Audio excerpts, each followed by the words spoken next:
अरब की एक औरत का वाकया।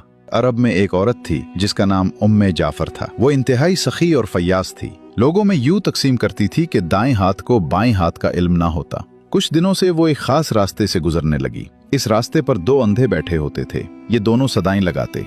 एक अंधा कहता था, इलाही मुझे अपने फजलो करम से रोजी अता फरमा। दूसरा अंधा सदा लगाता, या रब मुझे उम्मे जाफर का बचा हुआ अता कर। उम्मे जाफर दोनों की सदाएं सुनती थी और दोनों को कुछ न कुछ अता करती थी। जो अंधा अल्लाह के फजल का तलबगार होता उसे वो 2 दिरहम दिया करती, जबकि जो अंधा उम्मे जाफर के फजल का तालिब होता उसे वो एक भुनी हुई मुर्गी अता करती। दिलचस्प बात यह थी कि जिसे भुनी हुई मुर्गी मिलती वो अपनी मुर्गी दूसरे अंधे को 2 दिरहम में बेच देता। ये सिलसिला कई दिनों तक चलता रहा। एक दिन उम्मे जाफर उस अंधे के पास आई जो उससे कहा करता था, या रब मुझे उम्मे जाफर का बचा हुआ अता कर। उम्मे जाफर ने उससे पूछा, क्या तुम्हें 100 दिनार मिले हैं? अंधा हैरान हो गया और बोला, नहीं, मुझे तो सिर्फ एक भुनी हुई मुर्गी मिलती थी जिसे मैं 2 दिरहम में बेच देता था।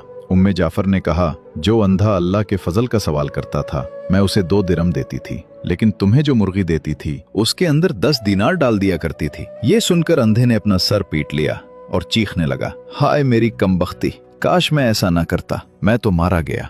उम्मे जाफर ने बड़ी नरमी से कहा, यकीनन अल्लाह का फजल तलब करने वाला कामयाब है और इंसानों के फजल का तलबगार हमेशा महरूम रहता है।